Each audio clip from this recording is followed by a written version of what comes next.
On behalf of the Prabha Khaitan Foundation, I, Madhuri Halvasia, Honorary Convener of Awadh Affairs of the Foundation and Ehsaas Women of Lucknow, extend a warm welcome to you all for the special session of Kitab, the exclusive launch of the book, The Weight Loss Revolution, by renowned endocrinologist and author Dr. Ambrish Mittal, co-authored by writer and political consultant Shivam Vij. This session of Kitab is being hosted by Prabha Khaitan Foundation and Taj Mahal Lucknow in association with the BP Halvasia Foundation and Hindi print media partner Dainik Jagran. Allow me to take a moment to introduce the Prabha Khaitan Foundation and its work. The foundation is a Kolkata-based non-profit trust established in the late 1980s by the late Prabha Khaitan, an eminent, enthusiast, cultural activist and staunch feminist. The foundation holds a prominent place in the artistic and cultural landscape of India. It works tirelessly to build cultural capital by promoting India's rich cultural heritage. It is dedicated to expanding the reach and readership of English, Hindi and regional literature through its diverse initiatives. Among the foundation's many initiatives, Kitab holds a special place. It celebrates the birth of a new book and authors a platform to present their latest literary creations to a discerning audience. The anthem of Prabha Khaitan Foundation deserves special mention. It is ensured by the national philosophy, University in Diversity. It has been curated by musical genius Pandit Vishwa Mohan Bhatt Ji. The anthem reflects the true essence of the multicultural diversity of India. I, Deepa Mishra, Ehsaas Women of Lucknow, am deeply honored to welcome our esteemed guests for today's book launch. Dr. Ambrish Mittal, the distinguished author we celebrate this evening, is an eminent Indian endocrinologist and diabetologist. He has been honored with numerous prestigious awards, including the Padma Bhushan, Dr. B.C. Roy Award, International Osteoporosis Foundation President's Award, and he is the first Indian recipient of the Laureate Award for International Excellence in Endocrinology. Dr.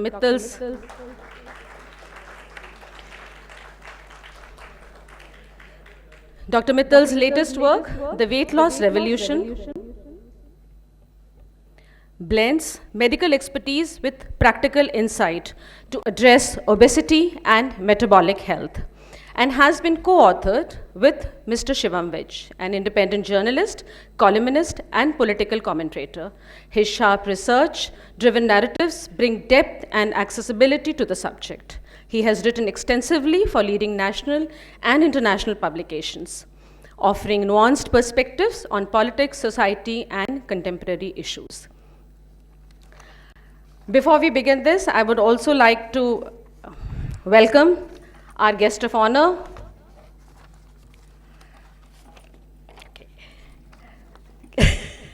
for the evening, Dr. Sonia Nityanand, a distinguished immunologist and hematologist. She is presently the Vice Chancellor of King George's Medical University. Her remarkable contribution to medicine was nationally recognized with the Padma Shri in 2025. You're most welcome, ma'am. I request Dr. Ambrish Mittal and Shivam Vij to please come on the stage and begin the discussion. Thank you everyone for coming. Thank you for the warm welcome to both the Ehsaas Women of Lucknow and the Prabha Khaitan Foundation. Thank you so much for hosting us and organizing this event. आप सबने पढ़ा होगा, सुना होगा, एक कोई जादुई दवाइयाँ आ गई आजकल की, दवाई ले लो और भूख कम लगती है और वेट लॉस हो जाता है. तो ये थोड़ा सा ऐसा लगता है कि ये सच है कि नहीं, कुछ तो इसमें पेच होगा. तो क्या पेच है नहीं है सब हम डॉक्टर मित्तल से पूछेंगे अभी. तो सर, आपको कभी उम्मीद थी कि ऐसी दवाई आएगी, कोई बस दवाई ले लो और वेट लॉस हो जाएगा? इसके पहले कि हम डिस्कशन शुरू करें, I'll answer your question. Shivam, when this book was assigned to me, जब मुझे रिक्वेस्ट किया जगरनॉट पब्लिशर्स ने, चिक्की सरकार ने, कि आप एक किताब लिखिए इस पे, तो करीब 10 साल से ये सिलसिला चल रहा है, किताब लिखी है वाला 10 साल से ज़्यादा हो गए, 2008 से 15-17 साल से चल रहा है। और हर बार मैं सोचता था लिखूँ का कौन पढ़ेगा, diabetes, I am so board of writing about diabetes, columns and this and vitamin D and everything. मैंने कहा देखो आप कह रहे हैं लेकिन कोई पढ़ेगा नहीं। फिर बोले कि आप अपनी बायोग्राफी लिखिए। मैंने कहा तो कोई भी नहीं पढ़ेगा, मेरे फैमिली के अलावा शायद वो भी, मेरी फैमिली में क्रिटिसिज्म ही होगा और कोई नहीं पढ़ेगा। तो when she came with this idea, तो मैंने कहा ये आइडिया तो कुछ है डूएबल, क्योंकि ये फोकस्ड है। And the other thing was that I definitely thought, and that comes back to your question, that this is a watershed moment in medicine. And I thought that this is worth educating people about, because this is something where I can share whatever little I know based on the science and translate it into the language of the common man. But she wanted it in 8 weeks or 6 weeks or something, 6 weeks. ऐसे ही कैसे, मतलब how, मतलब you know, the thing is that some things don't change, that is your OPT doesn't change, it just goes from 9 to wherever. So how do you do it? So she said, no, we'll give you a writer who will help you, who will, you know, research with you and you know, take notes. And so ऐसे writer वाइटर ऐसे ही है यार, मैं नहीं लिखता किसी के सारे राइटर के साथ। तो फिर मैंने सोचा कहने लगी आपको कोई चॉइस है क्या राइटर में? तो मेरे ध्यान में आया कि Shivam has been bugging my brains about these drugs way before they actually came into the market. You know, on WhatsApp or on calls. मैंने कहा अभी शिवम भी जैसा कोई हो then I can do it, because he is fully into it. And she called back in 5 minutes and said that so Shivam is ready to do it. So that's how this book happened in the period of 6 weeks. No, I had a very selfish reason. I realized I'll get to learn a lot. You get unlimited time with a top doctor. How many people can say that? So and I did learn a lot. And you know, if you read the, he told me that at the end of this book you'll be a changed person, a different person, and that is true. And if you were to read the book, you'll also be a different person. But we'll try and capture some of that in like the next 30 minutes. So did you ever expect कि ऐसी दवाई आएगी कि weight loss हो जाएगा? This is a bit like the holy grail of medicine, you know, because forever as an endocrinologist, for last, it was 40 years ago when I entered, more than 40 years, the DM program at All India Institute, you get patients who come with कुछ reason होगा weight कम हो नहीं रहा है, and you have no answer. There are some there's an obvious problem with lifestyle, and you know, and they lose weight with just minor adjustments in their lifestyle. Or some may have an endocrine condition, which is also then managed, but the vast majority have nothing of the sort. And our problem as endocrinologists has always been that what do you advise? I mean, we cut a sorry figure actually, because you have nothing to advise. The patient is severely obese, you say तुम bariatric कराओ जाके, वो भी पिछले 25 साल से करीब तो कह सकते हैं, कोई कराता नहीं। आप 10 को बोलिए तो एक शायद करा ले। अच्छा, और अगर lifestyle of patient has been through that weight loss, weight gain, and what to do, then you actually, as a doctor, you're supposed to solve problems, and you didn't have anything to offer. You said अब यही है, जो भी है, you again give the same spiel, almost feel guilty preaching about diet and this and that, and send them back. तो ये आना हमने सोचा नहीं था कि ऐसी दवाई कोई आएगी। थोड़ी थोड़ी उम्मीद थी, क्योंकि GLP-1s 2005 से हैं, तो नई नहीं है। तो फर्स्ट थिंग इज ये ग्रुप ऑफ मेडिसिन नया नहीं है, as you know very well, 20 साल से यूज कर रहे हैं, लेकिन उनमें 3-4 किलो वेट लॉस हो रहा, 3 or 4 kilograms was all that people lost. So I was well aware that there's research in that direction to promote the weight loss properties of the drug rather than just the HbA1c, the diabetes controlling properties. But no one expected, I think even the inventors did not expect that it will produce that kind of effect. Sir ये दवाइयाँ हैं Mounjaro, Ozempic, Rybelsus, इनको class of drugs is called GLP-1 as you said. तो जरा सरल भाषा में बताते हैं GLP-1 क्या होता है? तो जब हम कुछ भी खाते हैं तो हम खाते क्यों नहीं चले जाते हैं? हमारे पेट भरने का सेंसेशन क्या होता है? जो लगता है ना अब I can't look at food, what is that? That is because हमारे गट से GLP-1 एक हार्मोन होता है, नॉर्मल बॉडी हार्मोन है ये, जो रिलीज होता है। और उसका काम है पैनक्रियास में जाके इंसुलिन को स्टिमुलेट करना. That is the normal work, everyone recognises that. पर वो साथ में एक काम और करता है, वो ब्रेन में भी जाता है.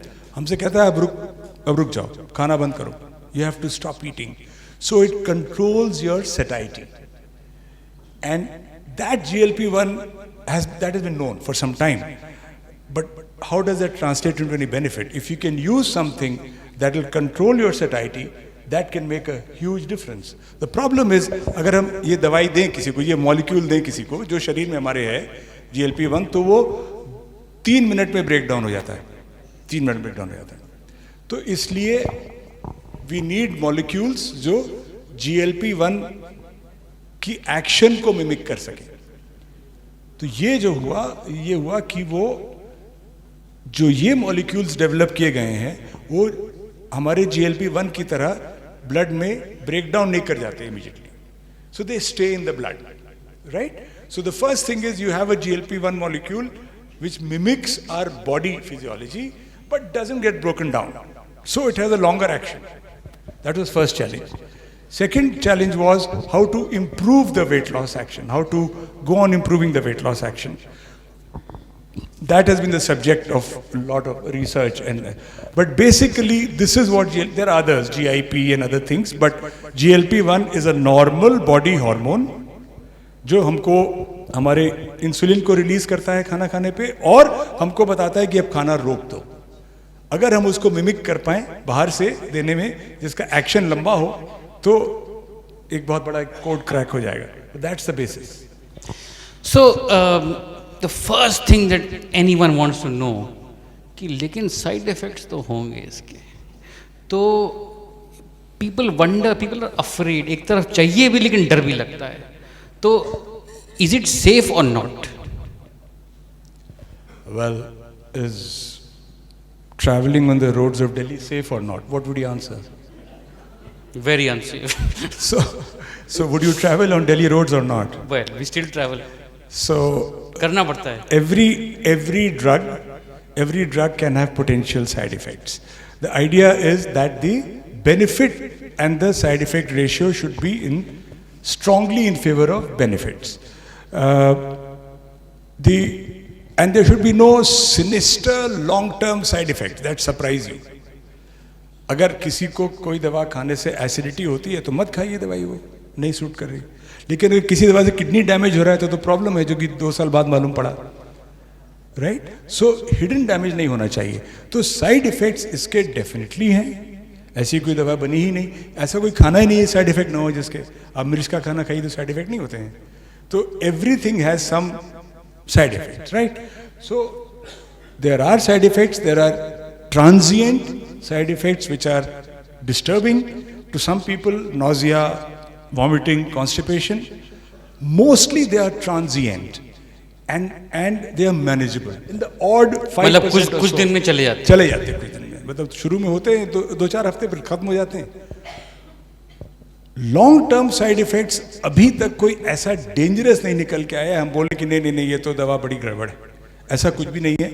और वो कॉन्फिडेंस इस बात से भी बिल्ड होता है, जैसा I told you that we are using GLP-1 drugs for 21 years. So I'm really not that worried. But there are acute side effects which are usually minor and usually can be managed in most patients. तो अभी तक आप कितने patients को दे चुके होंगे अंदाजन? So, if you talk of both the new molecules, I think we are definitely above 700. Okay. So, and that is because some of our patients were taking them before they were launched, also. Okay. So, yeah, we are we are analyzing our data constantly. And ये 700 में से कितने ऐसे लोग हैं जिनको कि इतना साइड इफेक्ट हो गया हो कि they would wish कि काश मैंने नहीं ली होती, कहाँ फंस गए? there is a very small percentage that is there. But it's there. Definitely. Okay. So I would say approximately 5% of people can't handle it. And like what happens? क्या हुआ ऐसा उनको? I mean, I've had 3 patients come to the ER with constipation, severe constipation. They got so distressed.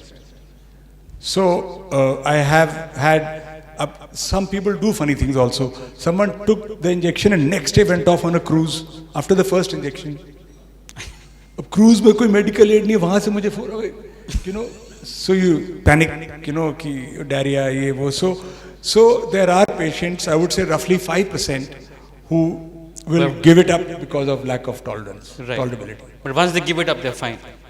Yes, it improves obviously, but Right. out of those 5% also they come back after some time. I want to retry it. Right. Because my friend lost so much weight, Right. मैंने कुछ गलत किया होगा, फिर से try करना चाहते हैं एक बार. And That's because also by now we have different medicines, at least 3 different brand names in India, तो क्या तीनों में साइड इफेक्ट्स का कुछ अंतर है, कुछ कि किसी को एक भी सूट करेगी दूसरी कर जाएगी?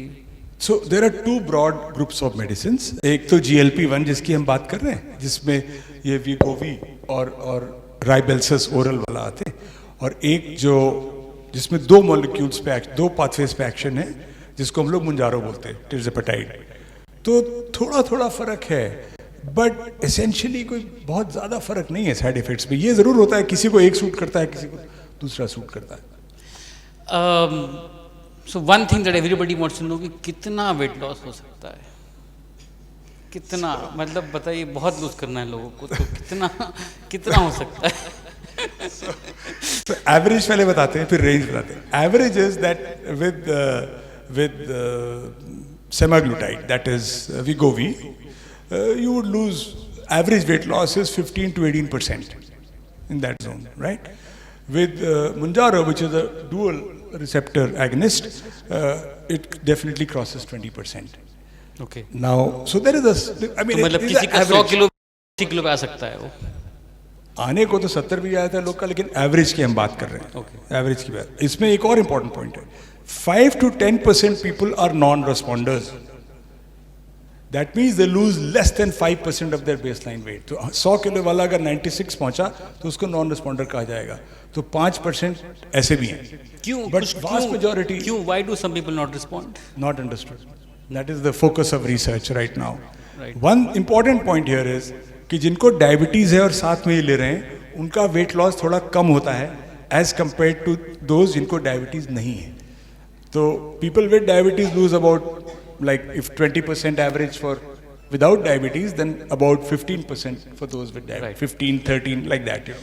So if you have 700 patients taking this, there must be many success stories. There must be many people who have lost a lot of weight and come to you. What has it changed for you as a doctor? For 40 years you've been in this field where obesity is a major cause of a lot of problems. So what has it changed for you now in terms of the options you have and the medical outcomes you can bring about? I think the medical outcome part is very striking, no question about that. Because, I mean, when people lose weight, if someone loses significant weight and person has tried and failed and is following lifestyle but is unable to go, let's say, below 100 kg for a 5'8" person. So when they come down to, let's say, 85 or 80, there is a huge difference in how they feel. There is a huge difference. और वो फर्क ये होता है,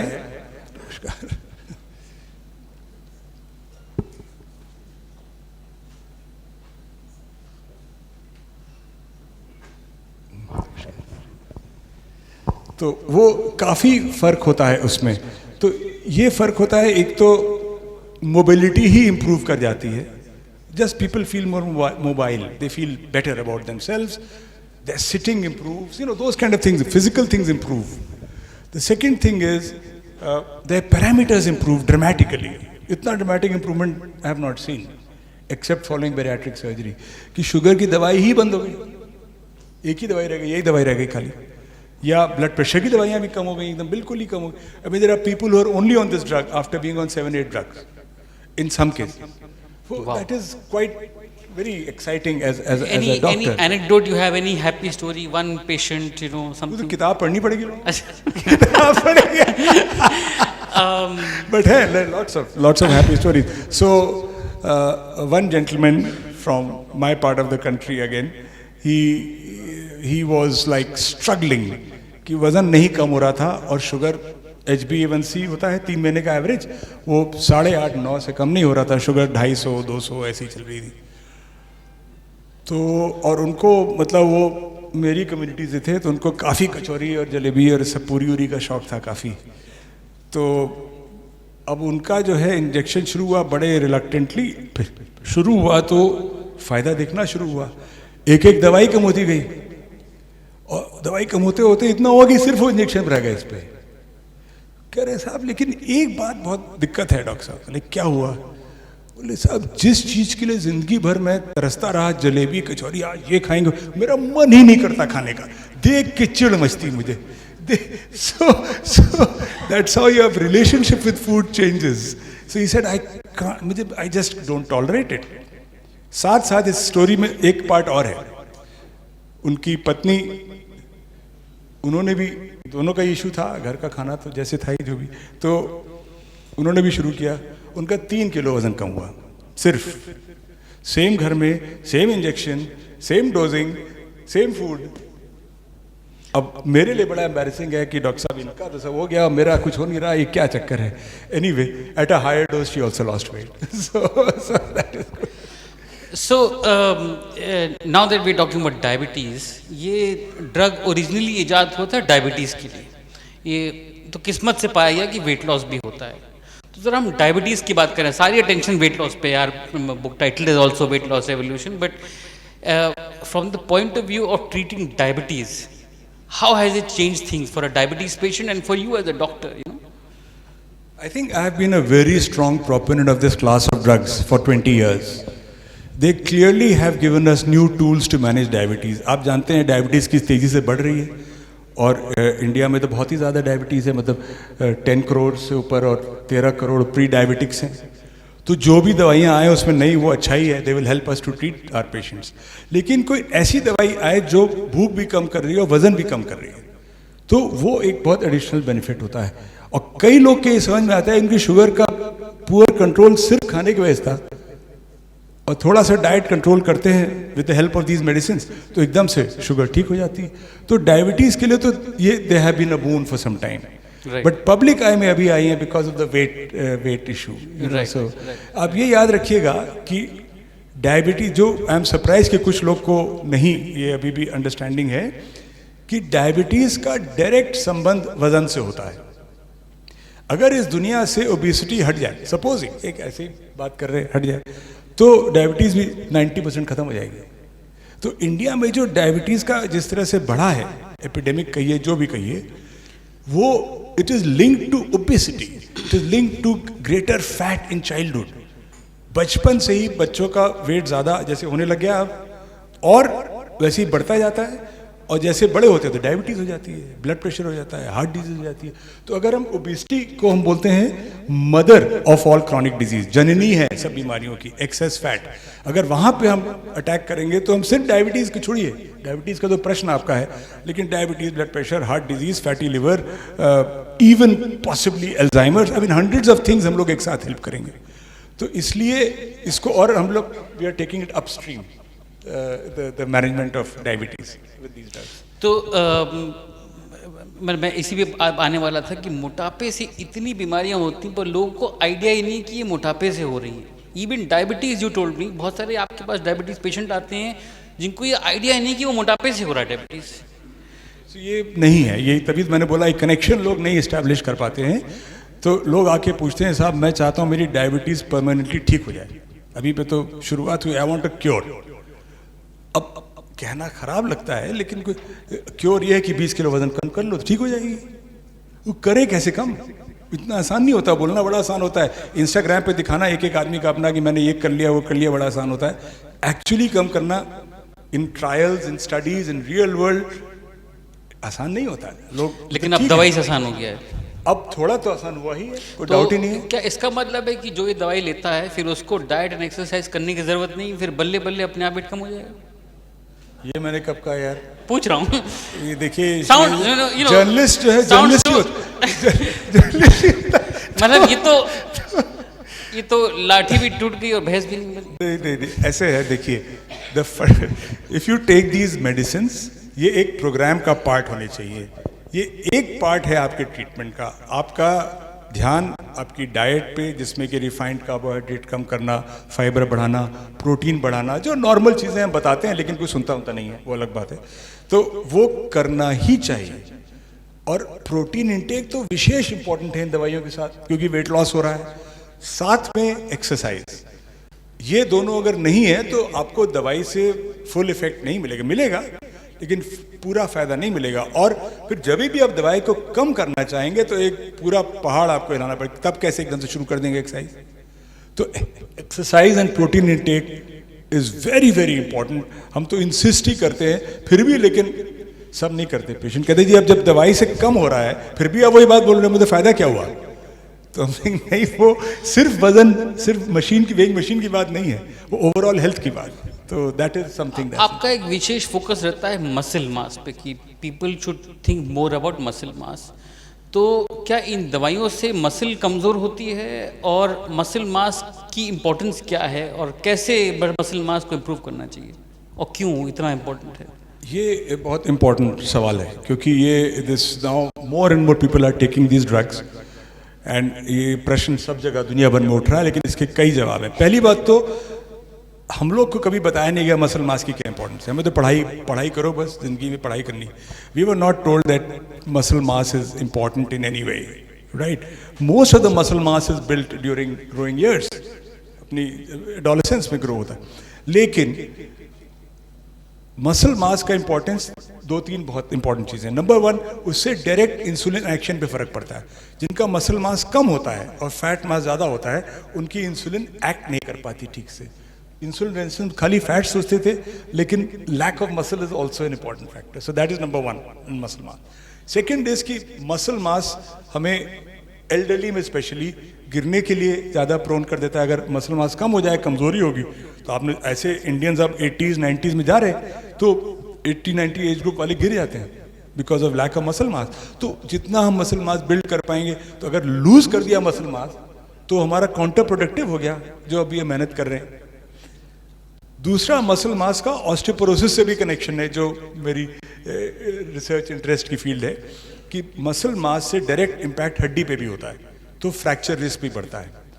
तो आप सोचिए कोई अगर 80 ईयर्स का है और हमने उसका मसल मास पुअर है, और ये होता ही है, एज के साथ तो कम होता ही है, और आपने ऐसी दवाई दी जिससे एकदम से उसको और मसल मास पर कमजोरी हुई, गिर गया, तो you have to be cautious. Muscle mass is very important.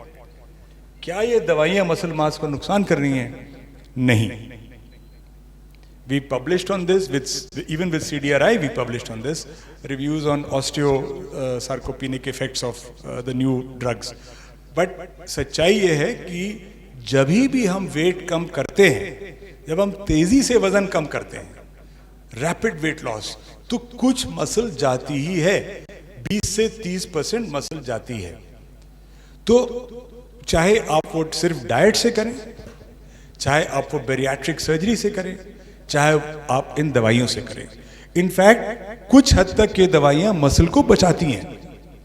तो मैं ये मानता हूं कि ये बिल्कुल गलत है कि ये कहना कि दवाइयों से मसल लॉस हो रहा है।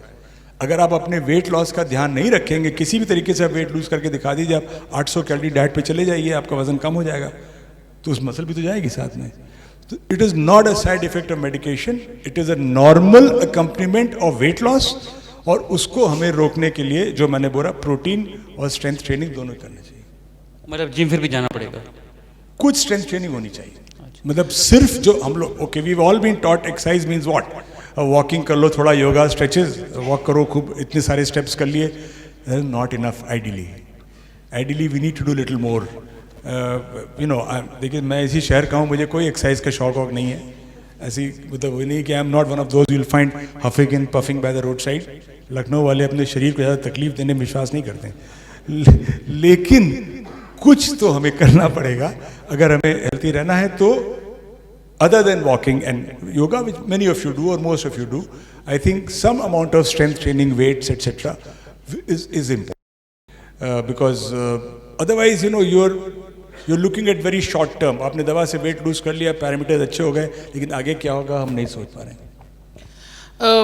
सर, बहुत सारे लोग सोचते हैं कि क्या मुझे लेनी चाहिए कि नहीं लेनी चाहिए। तो how does one decide whether ये, you know, because you said the risk of side effects, 85% patients को बंद करनी पड़ गई, तो क्या रिस्क लेना चाहिए कि नहीं लेना चाहिए, क्या मेरे लिए ठीक है नहीं, ये कैसे, इसका क्या पैरामीटर है?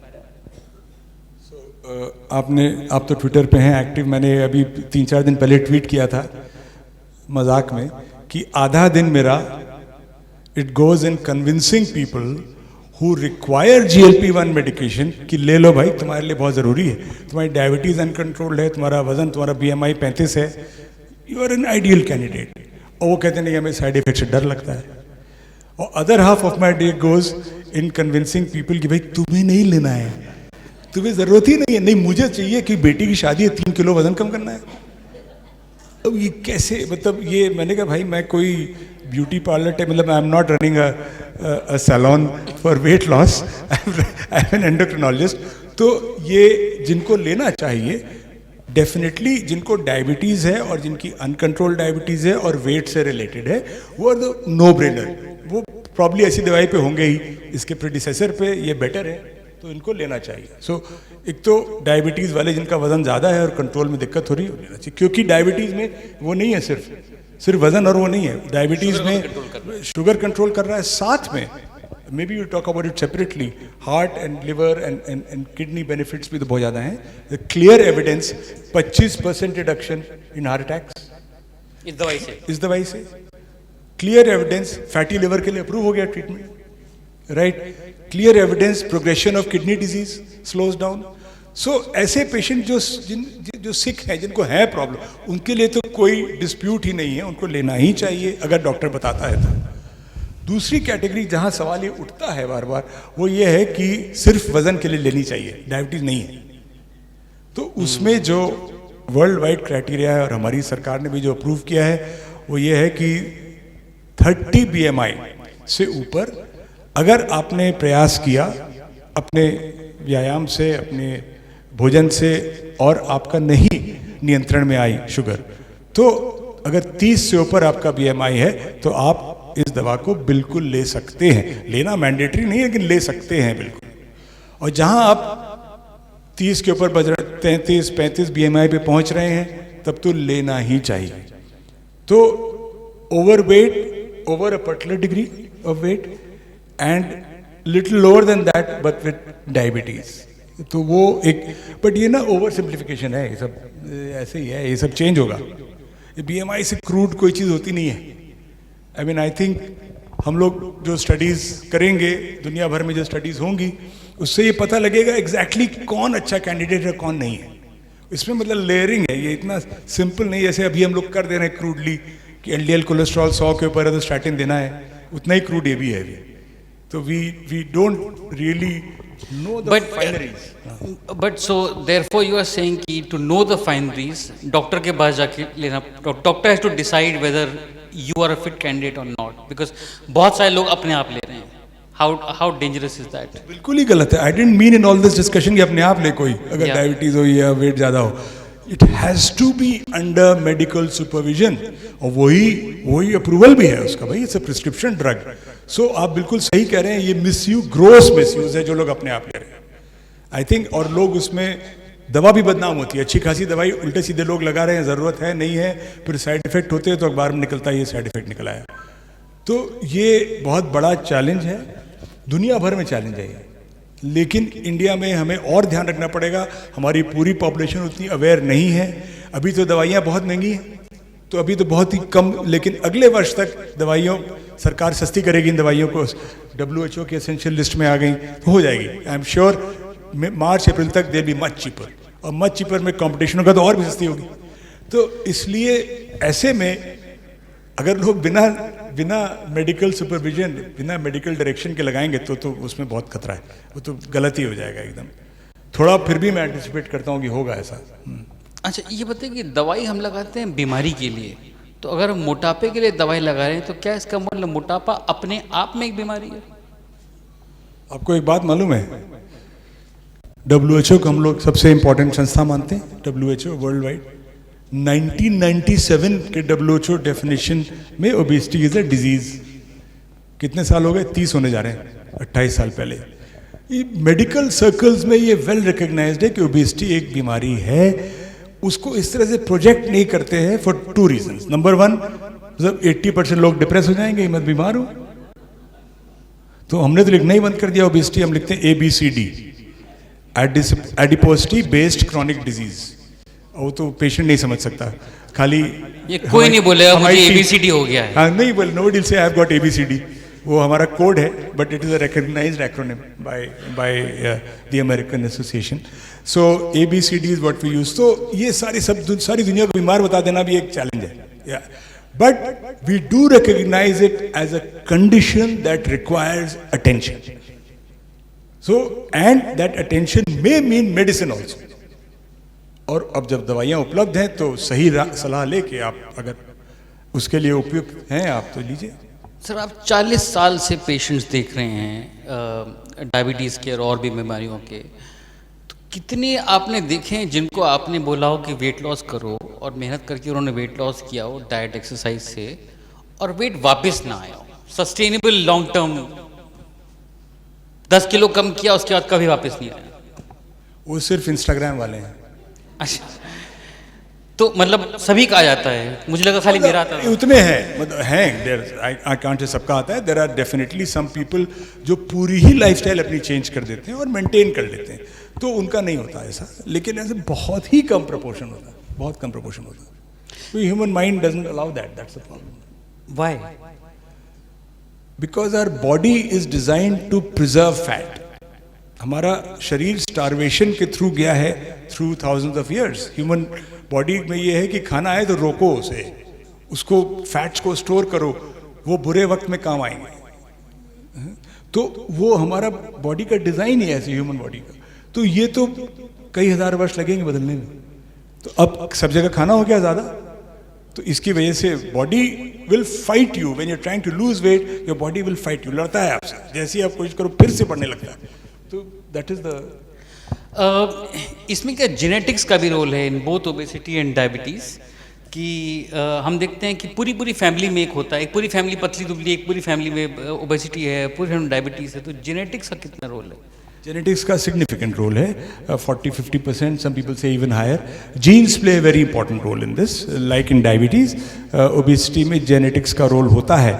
लेकिन ये जो पॉलीजेनिक कंडीशंस होती हैं, इसमें मल्टीपल फैक्टर्स होते हैं, सिर्फ एक पे नहीं अटक जाना चाहिए. हमारे तो फैमिली में इसलिए होगा ही, उनके फैमिली में नहीं इसलिए उनका होता ही नहीं, ऐसा नहीं है.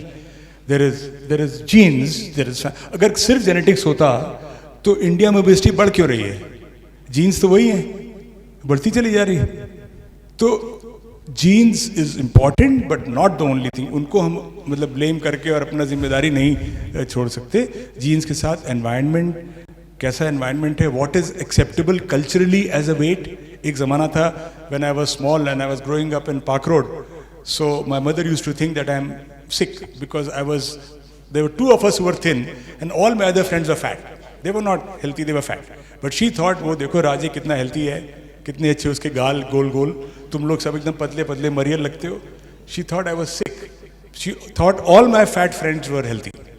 Okay, so I'm just saying that this is how it is. So cultural factors, availability और एफ्लुएंस, कितना अवेलेबल है. जब गरीबी अगर इतनी है कि खाना ही अवेलेबल पूरा नहीं है तो कहाँ से ओबेसिटी ज़्यादा होगी? अवेलेबिलिटी है, बहुत है. इकोनॉमिक चेंजेस, इंडिया एकदम बदल गया है, तो अवेलेबिलिटी ऑफ फूड तो बहुत ज़्यादा है. तो ये सारी चीज़ें हम इंडिविजुअल को ब्लेम करते हैं. It is societal, it is cultural, it's not just the individuals fault.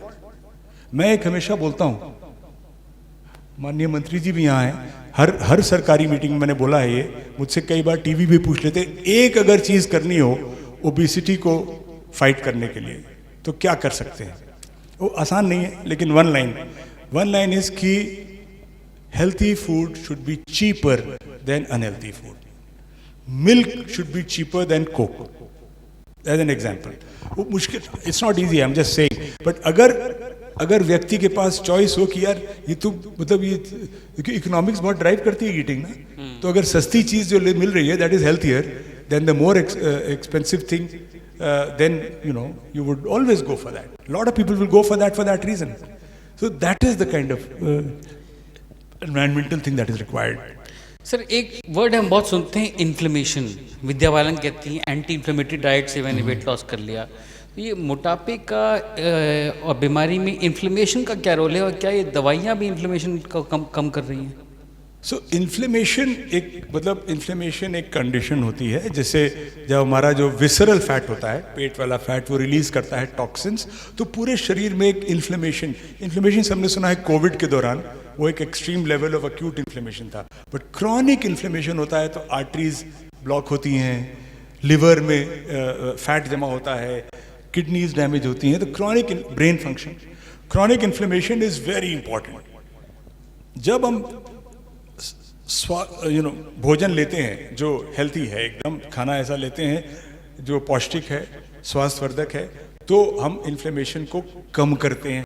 क्या एंटी डाइट होती क्या है? वही तो है जो बता रहे, सब्जियां ज़्यादा खाइए, टू मच नॉन वेजिटेरियन नहीं खाइए, same things, nothing new, perhaps with the exception of milk, that's the only difference, otherwise सब सेम है एंटी इन्फ्लेमेटरी डाइट। तो इन्फ्लेमेशन इंडिपेंडेंट है, लिंक्ड है, लेकिन फिर भी इंडिपेंडेंट है मेटाबॉलिज्म से। मतलब इन्फ्लेमेशन वाला कंपोनेंट अलग से आपको कम करना चाहिए, जिससे आप ये बीमारियां कम हो, सिर्फ उससे नहीं। Now these by reducing fat we reduce inflammation, कोई डाउट ही नहीं है, पर इन दवाइयों का उसके अलावा भी एक्शन कुछ निकल रहा है as reducing inflammation. That is the most important area of research, directly reducing inflammation. Weight loss हो या ना हो, including arthritis and other things. So there may be something very interesting there. तो how many effects of this drug are independent of weight loss? मतलब एक तो होता है कि मोटापा कम हो जाएगा तो ब्लड प्रेशर कम हो ही जाएगा, बट कुछ ऐसी भी चीज़ें हैं जो ये ड्रग डायरेक्टली करती है शुगर कंट्रोल और वेट लॉस के अलावा? मैं मुस्कुरा इसलिए रहा हूँ कि ये सबसे इम्पोर्टेंट विषय रिसर्च का है इस समय। इसका कोई 100% आंसर सही है गलत नहीं है, बट ये ज़रूर है कि अगर वज़न कम होता है तो ऑब्वियसली बहुत सारे बेनिफिट्स उसी से हो जाते हैं, लेकिन more and more data is emerging that some of the effects of these drugs are not linked to weight, they may just be direct effect, still being researched. So what is the future, because अगर हम यहाँ तक आ गए हैं तो इससे और क्या नई दवाइयाँ आगे में आ सकती हैं? What is the advancement, what is the new research coming up? तो I think we are nearing the end of our discussion. Yes, I think so. So future means near the end, है ना? तो I think future is very bright. मुझे लगता है कि ये जो 2 मॉलिक्यूल्स अभी आए हैं, इन्होंने सिर्फ दरवाज़ा खोला है, that's all, they have opened the door. There is going to be much more in this field. If you are an endocrinologist, this is for an endocrine audience, I always say this to young endocrinologists, your next 10 years are made if you master these molecules. Because there is going to be a new molecule that acts on 3 pathways, which produces 25% weight loss. There is going to be oral versions that produce 15% weight loss. There are going to be drugs that preserve muscle, आप 2 दवाइयाँ साथ दे रहे हैं, एक से weight loss हो रहा है, एक से मसल प्रिजर्व हो रही, तो बहुत चीज़ें होंगी। तो मुझे तो लगता है कि इसमें फ्यूचर बहुत ही फैसिनेटिंग है।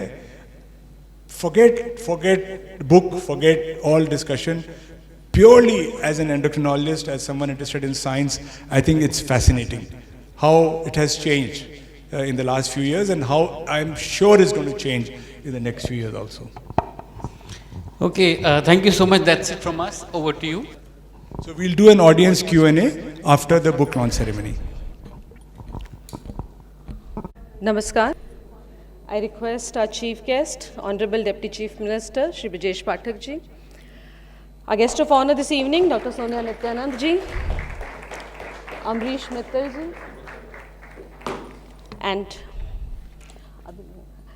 I now like to invite on stage Shri Vinod Pandey, General Manager, Taj Mahal, Lucknow, to please felicitate our distinguished guests.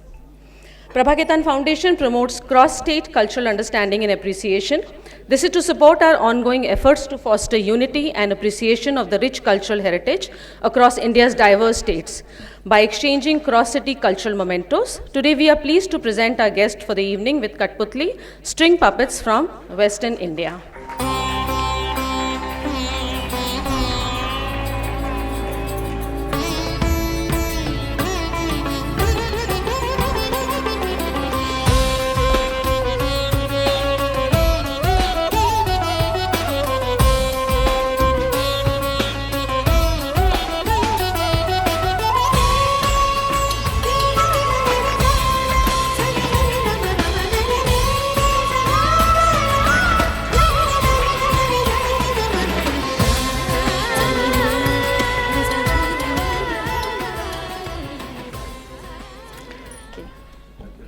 Today we have amongst us Mr. Sharath Pradhan, an independent journalist, political analyst and author. As we move on to the most awaited moment of the evening, the book launch ceremony, I would like to call on stage Mr. Sharath Pradhan, as well as my fellow Ehsaas women of Lucknow, Mrs. Madhuri Halwasia and Mrs. Kanak Rekha Chauhan for the book launch.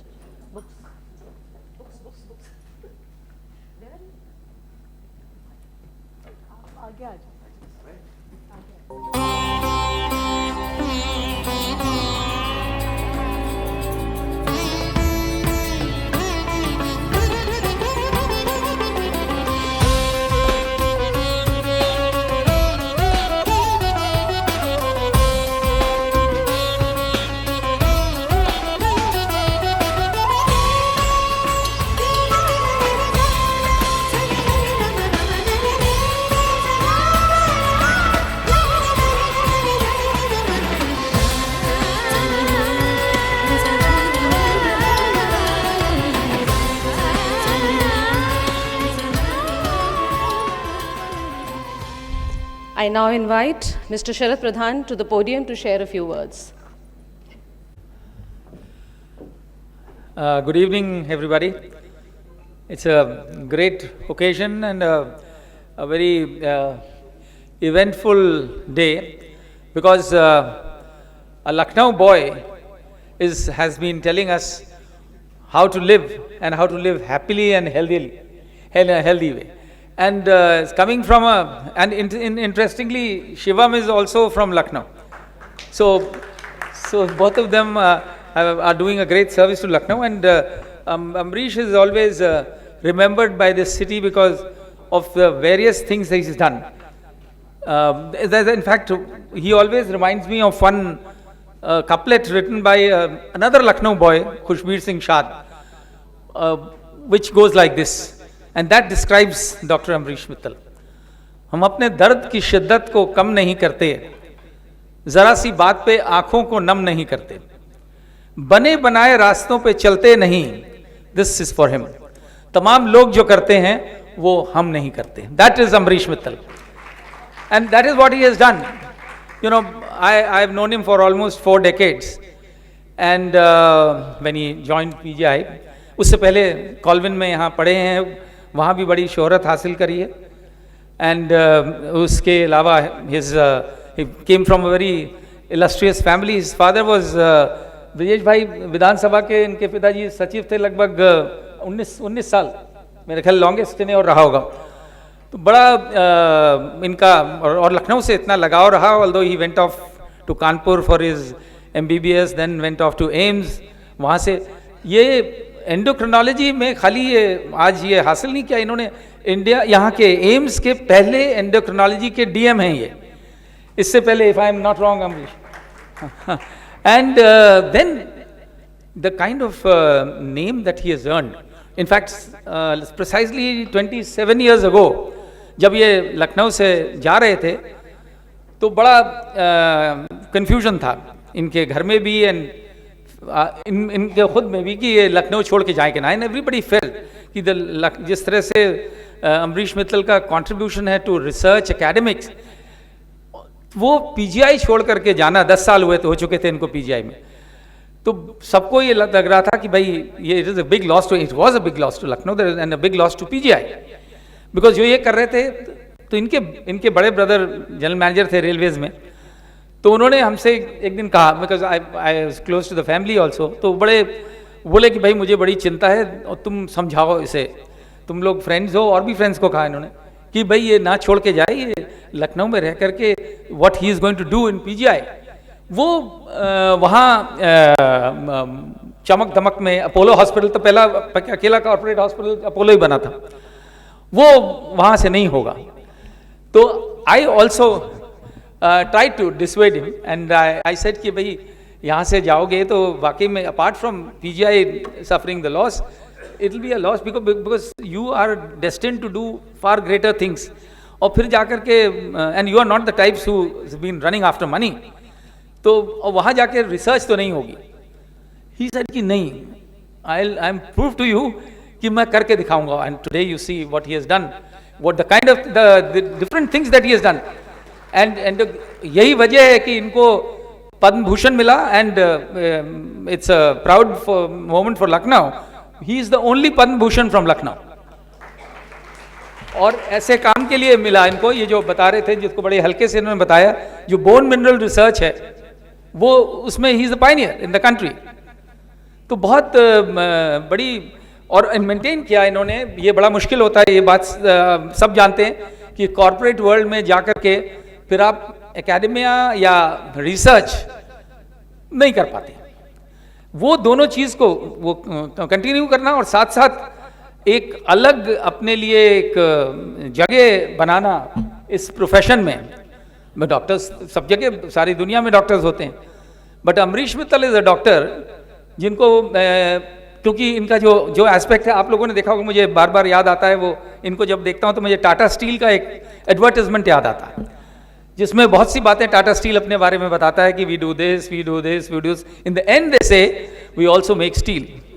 So Amrish Mittal has a lot of things about him that are there's no end to that. जो as a human being, as an academician, as a friend, as a comforter, in the sense that his patients all think the beauty is every patient of his thinks that he is the closest to them, and that is where his wife comes in and she feels very envious in the sense that it is very natural for any wife to be feeling threatened, particularly when he's dealing with the fairer sex, obviously, because he is a charmer। ये मैं तो खुद कहता हूँ कि भाई आपके पास जो जाता है वो ऐसा चार्म्ड हो जाता है कि फिर वो छोड़ता नहीं है, चाहे उसकी बीमारी ठीक हो जाए लेकिन इनको नहीं छोड़ता। तो that is something about him। इसीलिए मैं कहता हूँ कि अमरीश मित्तल बहुत कुछ हैं, but he is also a doctor. Thank you.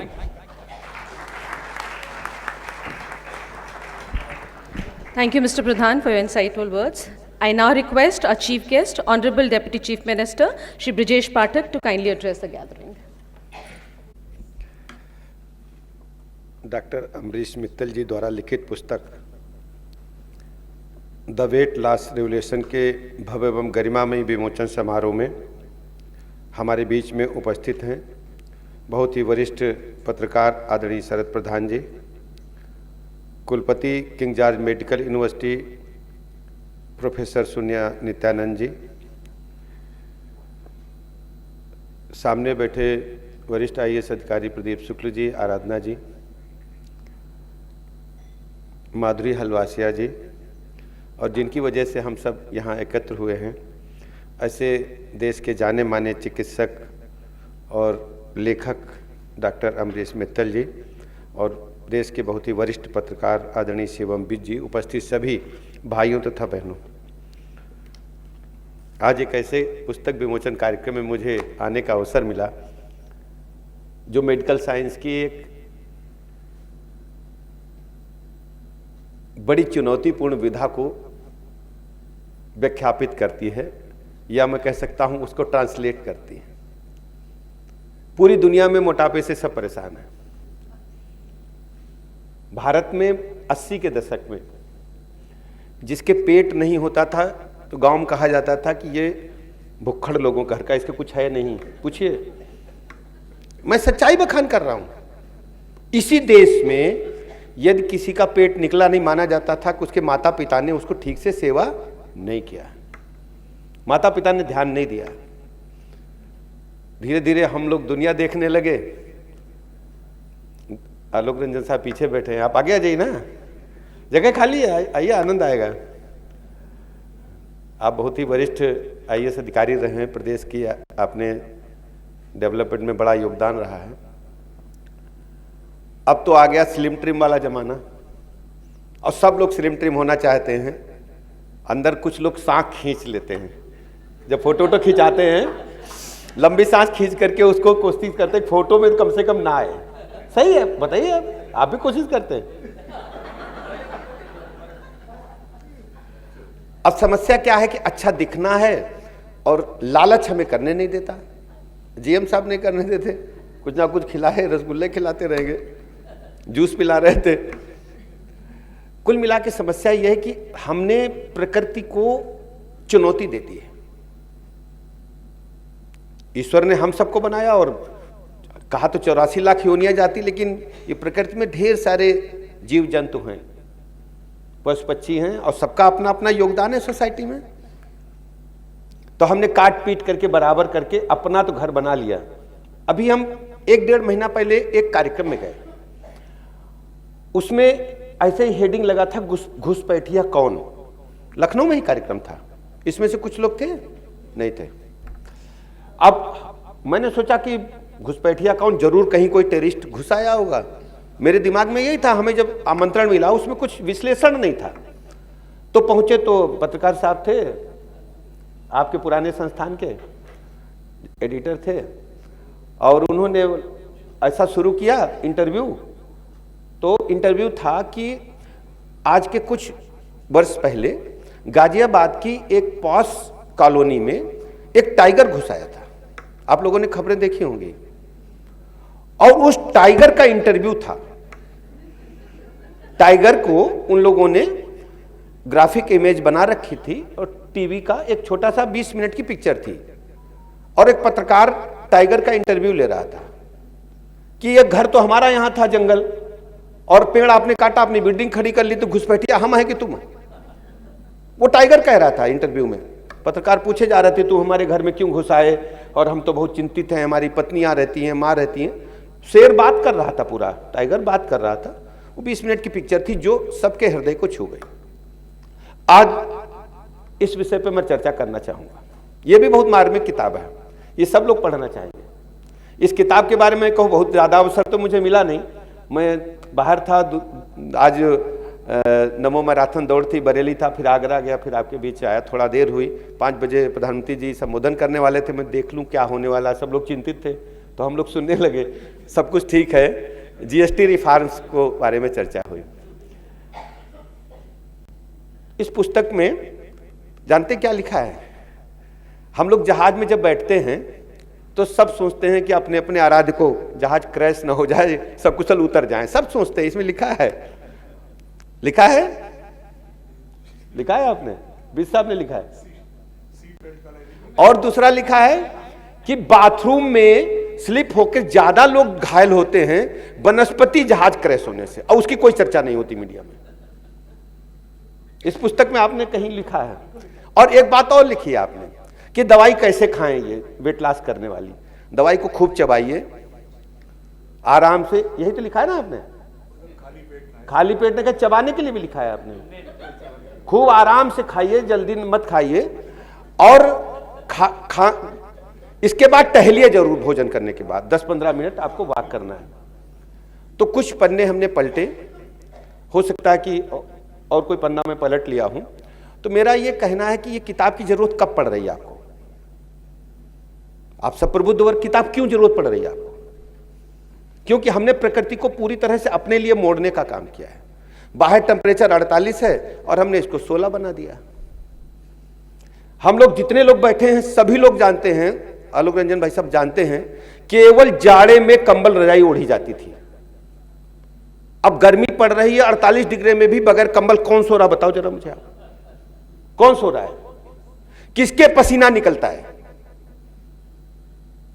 कोई है जो बताएगा पसीना निकलता है? अब स्थितियां क्या हैं कि हमने प्राकृतिक व्यवस्थाओं को अपनी मुट्ठी में कर लिया। लाइट की जरूरत ही नहीं रह गई। ये तो बत्ती 12 बजे दिन में भी जलती है, 12 बजे रात में भी जलती है। बगैर बत्ती के अंधेरा होगा यहां। और जितने लोग बैठे हैं सब लोग अगर अपना जांच कराएं पैथोलॉजिकल, तो विटामिन डी और B12 सबके कब निकलेगा? किसी का पैर झंझना रहा है तो दवाई खा रहे हैं, होता है। आप पूछिए, B12 कम होगा तो पैर झंझनाएगा, हाथ सो जाएगा, तो आप दवाई खाएंगे। किसी को आयरन कम है, किसी को B12 कम है, किसी को विटामिन डी कम है, तो धूप तो है नहीं। और सुविधाजनक जिंदगी इतनी अधिक हो गई है कि बस चले तो बेडरूम में गाड़ी घुसाड़ दो। बताइए ना, जो दिल्ली और नोएडा जैसी, जो गुड़गांव जैसी पास कॉलोनियां हैं, उनकी पंचायत हम लोगों के पास आती है कि हमारी लिफ्ट के बगल में पार्किंग थी और ये सज्जन नए आए हैं, हो यहां लगा दी गाड़ी। होता है पंचायत। अब चलने की क्षमता खत्म हो गई है। हम नहीं चलना चाहते, कोई वॉकिंग नहीं करेंगे, आराम से भोजन लेना चाहते हैं। भोजन भी कौन सा लेना चाहते हैं?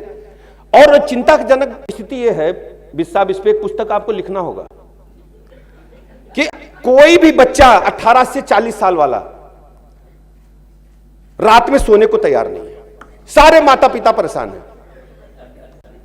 परेशान है कि नहीं बताओ जरा। बच्चा क्या कहता है कि इंटरनेट रात में अच्छा चलता है, दिन में अच्छा नहीं चल रहा है। अब क्या है, सुबह आपने 8 बजे 7 बजे तैयार करके स्कूल भेजा, वो ऊंघा रहा है, प्रॉपर नींद नहीं है, प्रॉपर भोजन नहीं है। 1:30 बजे रात को स्विगी जोमेटो वाला हॉर्न बजा रहा है गेट पे।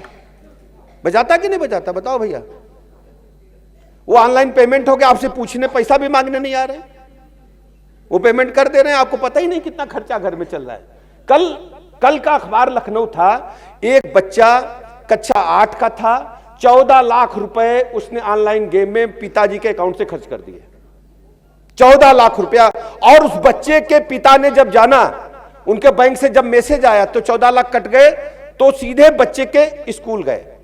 स्कूल जाकर के बच्चे को पकड़ा कि तुमने ऐसा किया हो, तो नकार गया। डांटा तो कबूला, और डांटा तो ज्यादा डांट दिया होगा। बच्चा सीधे घर आया और हैंग हो गया, फांसी लगा ली उसने। यह परसों की घटना है। और इसके लिए जिम्मेदार कौन है? यह आधुनिकता, पाश्चात्य संस्कृति को हम क्यों अपनाए हुए हैं? हमारी संस्कृति में ऐसा नहीं था। हमको दवाई की जरूरत नहीं थी। दवाई हमारी वनस्पतियां स्वयं हैं। हम खाना क्या खा रहे हैं, हम भोजन क्या कर रहे हैं, हम शरीर को चलाना नहीं चाहते। अगर हम थोड़ी सी गाड़ी खरीदेंगे, 80,000 की मोटरसाइकिल सबसे सस्ती आती है। अगर हम 1 करोड़ की गाड़ी भी लें, हलवासिया साहब मान लो खरीद लें, इनोवा से बढ़े, हम तो कई बार कहे नहीं खरीद रहे हैं। आप इनोवा ही ले लीजिए और खड़ी कर दीजिए 3 साल। 3 साल बाद आइए दिल्ली से लौट करके, स्टार्ट नहीं होगी स्टार्ट? बताना जरा कोई। कितनी भी अच्छी रेप्यूटेड कंपनी की आप मोटर खरीदिए, नहीं स्टार्ट होने वाला, 3-4 साल बाद लौटेंगे। और शरीर को सोचते हैं चलता रहेगा बगैर कुछ किए। भाई इतना इसमें ज्वाइंट्स है, पैर के नाखून से लेकर यहां तक ऑक्सीजन चाहिए। कौन दे रहा है ऑक्सीजन? फेफड़ा इतना थोड़ा इतना फूल रहा है। जब हम चलेंगे, दौड़ेंगे, एक्सरसाइज करेंगे, पसीना निकालेंगे, तभी तो फेफड़ा फुल क्षमता से फूलेगा। बताओ भैया, ये तो वैज्ञानिक लोग बताएंगे, डॉक्टर लोग बैठे। बताइए विशी साहब, फेफड़ा फूल ही नहीं रहा है। आप बताइए डॉक्टर साहब। ऐसे से चल रहा है, देखो ऐसे से। आप फेफड़े को मशीन समझिए अपने शरीर का। जैसे कोई भी मशीन होती है ना, ऐसे इंजन है ना, इंजन में मोबिल निकाल दीजिए। मोबिल नहीं होगा तो क्या होगा? इंजन बैठ जाएगा, रिंग पिस्टन उसके चले जाएंगे, आपको दोबारा इंजन ओवरहाल कराना पड़ेगा। तो हम हवा दे ही नहीं रहे उसको। और आपकी गाड़ी कितनी भी बड़ी महंगी हो और अच्छी चलती हो, अब तो और आगे पेट्रोल के साथ मोबिल लगता था, मोबिल के साथ अब यूरिया लगने लगा है। वो बताइए ना, बगैर यूरिया के गाड़ी चलती कहीं? और हमारा शरीर ऐसे ही चलता रहे जो भगवान ने बनाया है। क्यों भाई? हमको एक्सरसाइज भी करनी है, भोजन भी संतुलित रखना है, और ऑयल इंटेक घटाना है। चीनी नहीं खानी है 40 के बाद, और हमको 6 महीने में जांच भी करानी है। और सबसे ज्यादा चर्चा क्या होती है? हम मेडिकल कॉन्फ्रेंस में जाते हैं। परसों हम बनारस में थे, कार्डिक की देश भर की बड़ी कॉन्फ्रेंस थी, कार्डिक कॉलेज वालों की। अब वहां चर्चा क्या हो रही कि हार्ट अटैक का क्या इलाज होगा। हमने कि ये बताओ, हार्ट अटैक ना आए उस पर कोई चर्चा करो आप। भाई सभी चिकित्सक बैठे, एक कॉलम हर अस्पताल में होना चाहिए, एक कमरा, कि बीमार न पड़े उसके लिए क्या करना है। अभी 17 तारीख से 2 अक्टूबर तक हम सेवा पखवाड़ा माननीय प्रधानमंत्री जी के जन्मदिवस मना रहे हैं। अब हमारे किसी भी हेल्थ शिविर में जाएंगे, हमने एक छोटा सा कमरा बनाया वहां टेंट में, उसमें लिखा निरोगी काया। जाइएगा, विजिट करिएगा केजीएमसी में, आप क्या चल रहा है आप लोग देखिएगा जाकर के। निरोगी काया सेंटर पे हमने वजन तौलने की मशीन रखी है, लंबाई नापने की मशीन रखी है, ब्लड प्रेशर नापने की मशीन रखी है, और ब्लड शुगर मापने की मशीन रखी है। आपका लंबाई के अनुसार कितना वजन होना चाहिए वो हम बताएंगे। आपका हम ब्लड शुगर देखेंगे, ब्लड प्रेशर देखेंगे, और हमने डाइटिशियन को वहां तैनात किया है। आपको क्या खाना है ये तो हम बताएंगे, क्या नहीं खाना वो भी बताएंगे। इतना कर लीजिए आप तो मानी चलिए 90% बीमारी आने वाली नहीं है। जेनेटिक छोड़ दीजिए आप। और जो भी स्ट्रेस है ना, ये डायबिटीज का एक सेंटर है। बुलावा पत्र है, जैसे हमको तो हमको न्योता छापा मैम ने और बांट दिया। तो अगर आप स्ट्रेस लेते हैं तो ये बुलावा पत्र है डायबिटीज का, है कि नहीं डॉक्टर साहब? अब बताइए ना। अच्छा बताइए, आप स्ट्रेस लेके उखाड़ क्या लेंगे? जो होना होना ही है। हम लोग छोटे छोटे थे तो एक चिड़िया थी गांव में, देखा आपने? चिड़िया थी, वो बादल गरजता है तो पैर ऊपर कर लेती है। आप लोगों ने सर्च करिएगा, नेट पे मिल जाएगा। अब वो सोचती बादल गिरेगा तो हम पैर से रोक लेंगे, कुछ नहीं नुकसान होने वाला है, कुछ नहीं नुकसान होने वाला है, सब कुछ अपने समय से होने वाला है। और समय ऊपर वाले निर्धारित किया है। हमको जिसको भी मानते हैं ईश्वर की आराधना करनी है। शरीर को स्वस्थ रखने के लिए हमें प्राणवायु चाहिए, सूर्य की दर्शन चाहिए कम से कम 1 घंटा जब सूर्योदय हो, और भोजन संतुलित करना है। भोजन संतुलित क्या लेना है? तला भुना नहीं खाना, सबके घर में दादी है, सब बता देंगी। तला भुना नहीं खाना है, हमें ज़्यादा से ज़्यादा फल खाने हैं, फाइबर लेना है, और अगर पेट निकला हुआ तो कार्बोहाइड्रेट छोड़ देना है, गेहूं नहीं खाना है, मकई खा लीजिए और गोजई खा लीजिए। गोजई की रोटी पहले बनती थी घर में, गोजई कोई जान ही नहीं पा रहा अब क्या है। गोजई कोई बता पाएगा क्या होता है? गोजई जानते हैं? जौ और चना मिला करके गोजई बोलते हैं। अब गोजई को जान ही रहा, उसको बोल दिया आप लोगों ने मिलेट्स बोल दिया। हाँ, अब गोजई का आटा खाइए तो फैट नहीं होगा। एक बात और बता दें आपको, आप लोगों को वास्तव में डॉक्टर साहब, आप भी साहब, आप भी जरा उसका फॉलो करिएगा प्रधान जी। 4 चीज बता रहे हैं, सब लोग अगर उसको कर लें उसका कोई साइड इफेक्ट नहीं है और कोई बीमारी नहीं होने वाली। घर के किचन में मिल जाएगा सामान। जीरा सबके पास होता है, खाने वाला जीरा जो छोंकते हैं दाल में, जीरा होता है। सबके घर में मेथी होती है। मेथी केवल एक चीज में पड़ती, कद्दू में। मेथी हर सब्जी में नहीं पड़ती। क्यों बताइए पांडे जी? कद्दू में पड़ती है। और खड़ी धनिया, खड़ी धनिया अब तो घर में पिसाई बंद हो गई, तो पका बना बनाया मसाला था। खड़ी धनिया, मेथी, जीरा, सौंफ 1-1 चम्मच ले लीजिए, रात में भिगा दीजिए उसको। ये मत सोचिए कि आपको तत्काल इफेक्ट मिल जाएगा। 6 महीने बाद हम बात करेंगे। भिगा दीजिए, सुबह उठ करके छान के पी लीजिए 1 गिलास पानी में। चाहिए तो गुनगुना कर लीजिए और चाहे मत करिए। 6 महीने बाद हमसे बात करिएगा, कोई साइड इफेक्ट नहीं है। और होगा क्या? पूरा तंत्र हमारा मशीन है। हमारे यहां अंदर ढेर सारे अवयव हैं जो अड्डा जमा के बैठे हुए हैं स्टमक में। हम दवाई लेते हैं, कोई जरूरत नहीं है। इसको खाइए, थोड़े दिन बाद आपको हल्का हल्का शरीर महसूस होगा और 6 महीने के बाद आपका वजन अपने आप गिर जाएगा। अब करके देखिए डॉक्टर साहब, आप भी करिएगा, आनंद आएगा आपको। और कोशिश करिए कि हमारा जितना शरीर है ना, इसको हम फास्ट वॉक करें। बहुत लोग फास्ट वॉक अपनी निजी जिम्मेदारी की वजह से नहीं कर सकते हैं, तो कुछ काम करें, कोई भी काम करें। अब जैसे हम घर की अलमारी को बाहर पलट दें तो आपको ढेर सारे पुराने कागज मिल जाएंगे जिनको आप ढूंढ रहे थे 10 साल से। ढेर सारे कपड़े मिल जाएंगे जो आपने कभी यूज नहीं किए हैं, उनको आप दोबारा पहन सकते हैं। और अलमारी को लगाइए और रख दीजिए। बार बार उठेंगे, कमर में दर्द तो होगा। मैंने महसूस किया, अब हम बेड पे कपड़ा पलट देते हैं, बार बार फोल्ड करके रखते हैं तो पेन तो होता है। तो उससे क्या होगा कि हमारा शरीर काम करेगा और हमें काम करना है। हम काम करके ही आगे बढ़ सकते हैं। शरीर को हम यूज करके ही हम जिंदा रह सकते हैं। हम शरीर को स्टोर में डाल दें और सोचें कि वो चलता रहेगा, कैसे संभव है? जो चलेगा वही चलेगा, जो स्टोर में गया वो। तो हम सब लोग रोज चलेंगे, रोज काम करेंगे, कोशिश करेंगे कि हम कम से कम 50 मिनट 40 मिनट पसीना निकालें और शरीर में जितने भी जोड़ हैं इनको बैठ के घुमाएं। अगर हम अकेले नहीं घुमा सकते तो किसी को दोस्त बना लीजिए, और दोस्त जो नहीं बना सकते तो किसी को बुला लीजिए। 5,000 रुपये मिल जाएंगे। बहुत लड़के लखनऊ में ढेर सारे लड़के हैं, बच्चियां भी हैं जिनको आयुष के विभाग ने ट्रेनिंग दी है। योग भी सिखाते हैं, एक्सरसाइज भी सिखाते हैं, और स्टेडियम में ढेर सारे आपको स्पोर्ट्स के लड़के मिल जाए, कुछ ना कुछ आपको सिखा देंगे। और वो आएगा तो आपको 1-2 बार तो लगेगा कौन जाए, फिर आपको कहो या इतनी दूर से आया है, फिर कहेंगे चाय पिलाओ तो आते हैं 15 मिनट में। फिर धीरे धीरे आप रेगुलर हो जाएंगे और आप करेंगे तो आपका शरीर स्वस्थ रहेगा। दवाई भी अच्छी है, लेकिन दवाई हमको अंतिम विकल्प के रूप में लेना है, जब कोई भी विकल्प हमारे पास ना हो। लेकिन डॉक्टर साहब, आपको मैं धन्यवाद अदा करता हूं कि आपने पुस्तक विमोचन को लखनऊ में रखा, और लखनऊ में ढेर सारे ऐसे लोग हैं जो वजन को कम करना चाहते हैं लेकिन कम नहीं कर पा रहे हैं। तो मुझे लगता है कि आपकी पुस्तक को पढ़ करके इस विधा में वो अपनाएंगे और चिकित्सीय सलाह के बगैर नहीं अपनाएंगे। और मैं आपको भरोसा दिलाता हूं कि डॉक्टर साहब से हम संपर्क में रहेंगे, और कोई भी मरीज अगर लखनऊ से डॉक्टर साहब से संपर्क करेगा तो हम डॉक्टर साहब तक उसको पहुंचाएंगे।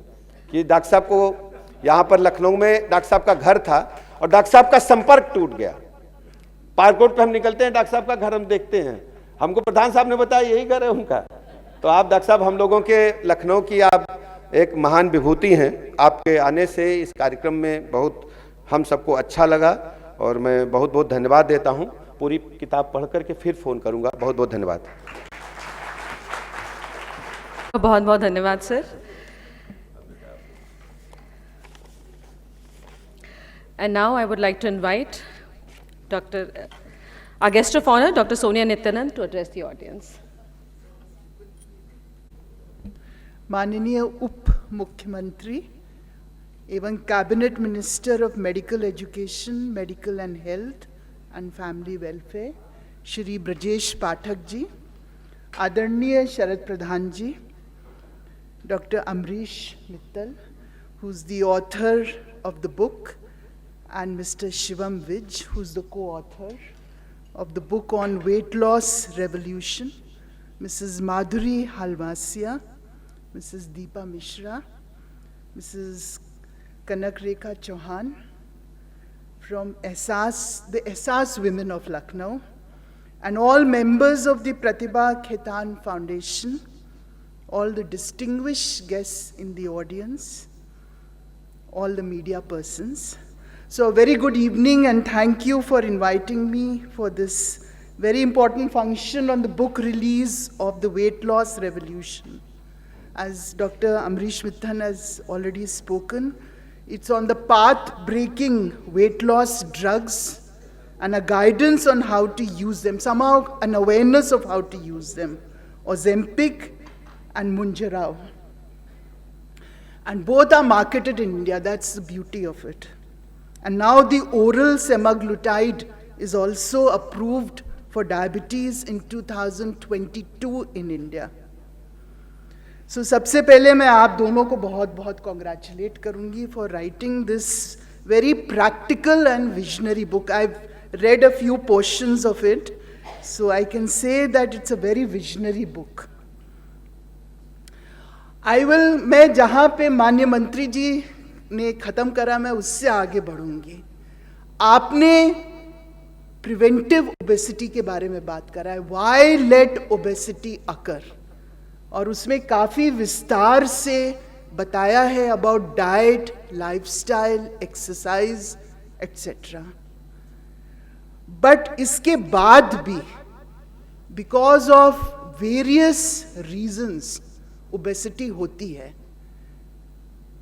Some people get into the state of obesity.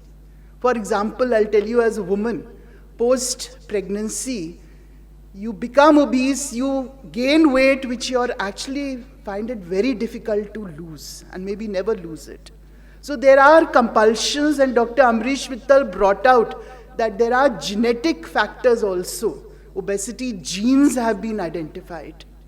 So sometimes, in spite of trying to prevent obesity, you are not able to prevent it. और फिर जैसे आपने बोला है बहुत ही ब्यूटिफुली कि ये एक चक्रव्यूह हो जाता है जिससे आदमी निकल नहीं पाता है। और ओबेसिटी के साथ कितनी डिजीजेस लिंक्ड हैं, hypertension, diabetes, strokes, and now even Alzheimer's, fatty liver, बहुत डिजीजेस लिंक्ड हैं। So it's the mother of many diseases, but obesity itself is a disease. As Dr. Amrish Mittal brought out, it leads to a widespread inflammation and inflammatory setup in the body.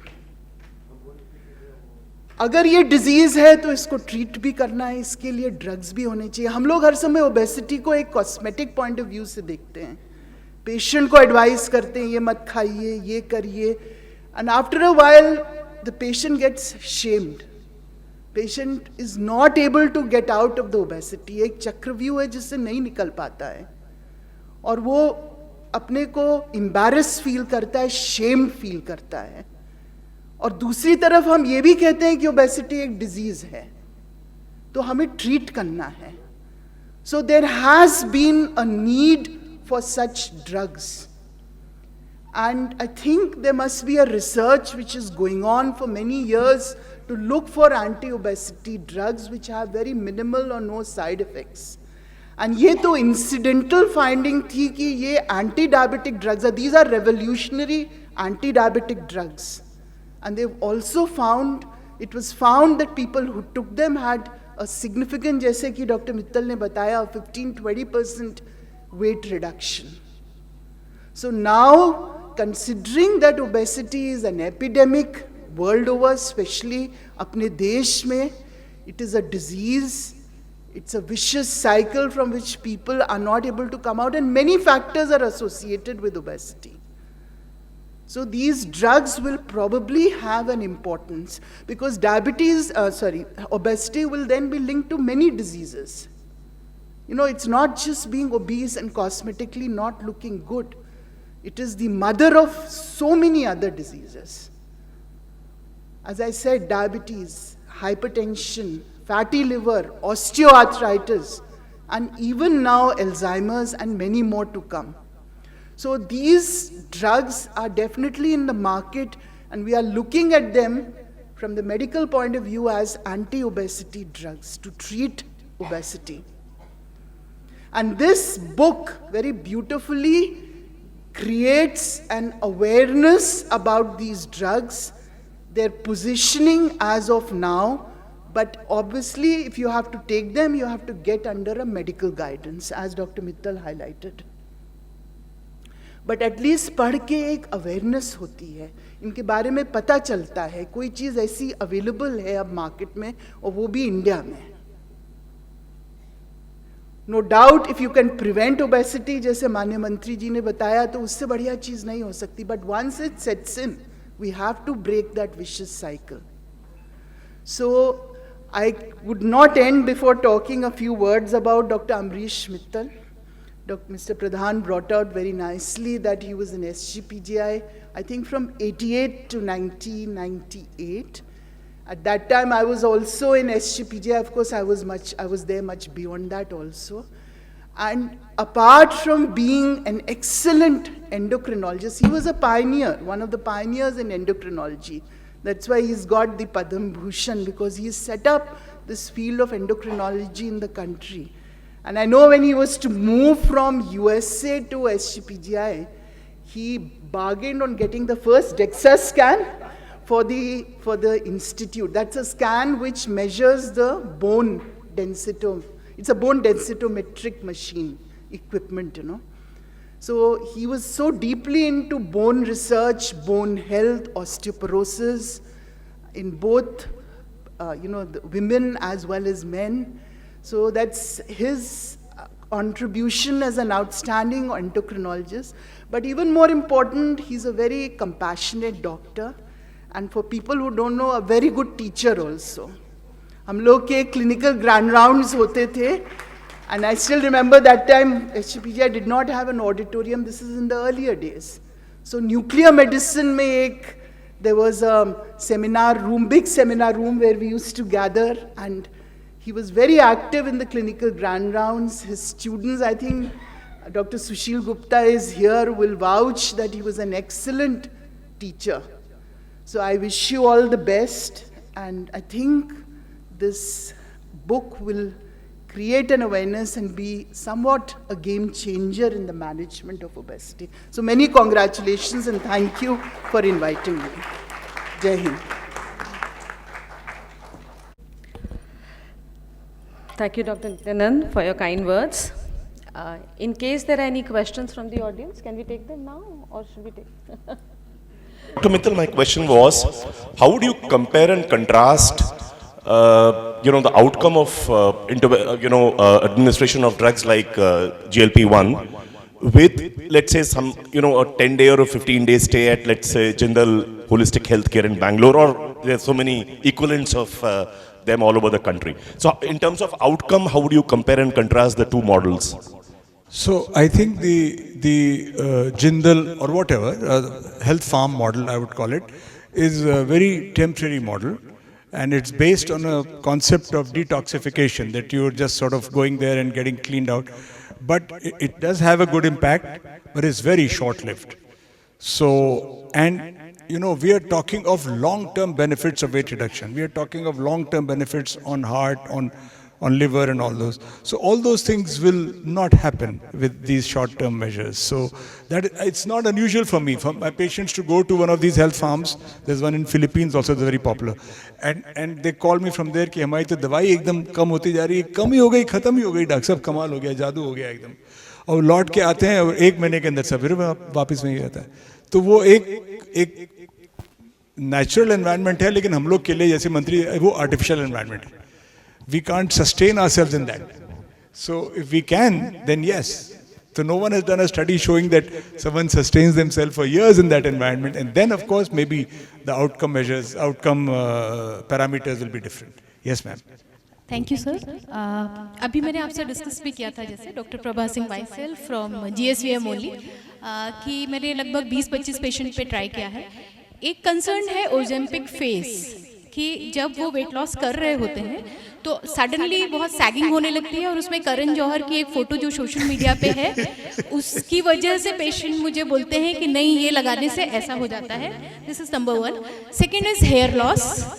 Even I have read some journal जिसमें उन्होंने कहा 76% people are facing hair loss, chronic telogen effluvium after around 1 year of use of drug.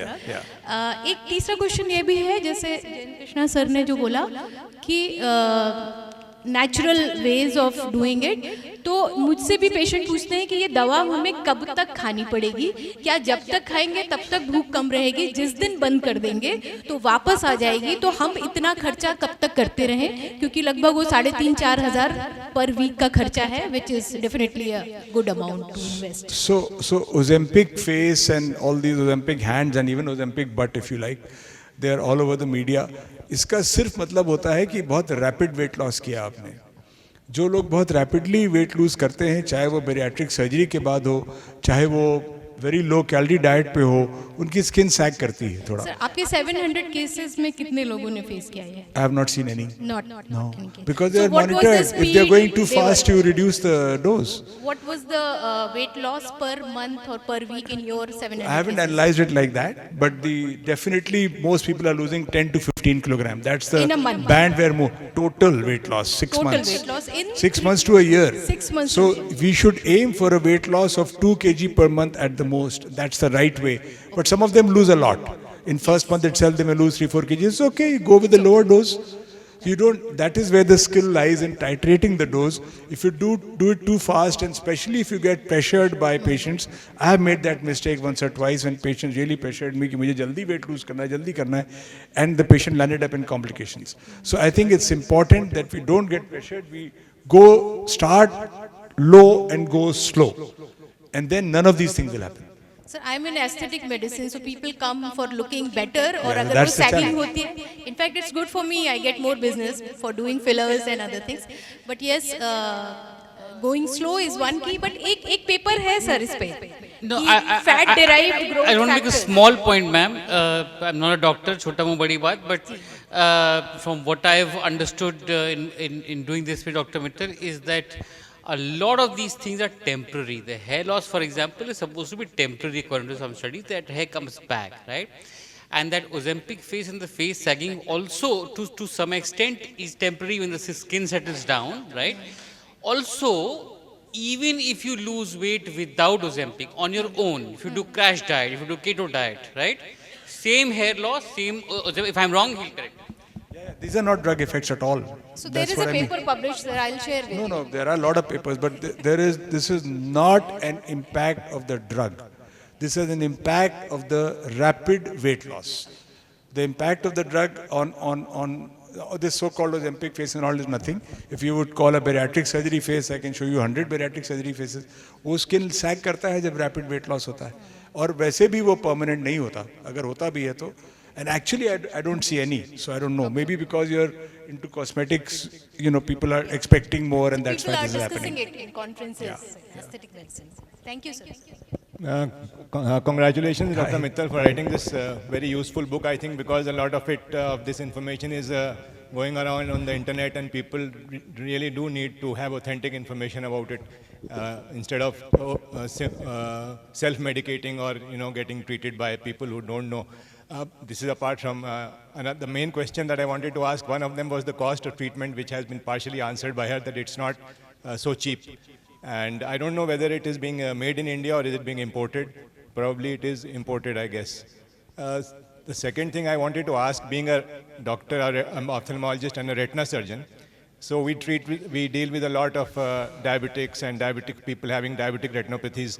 And as everybody knows that India is sort of being called the diabetes capital of the world now.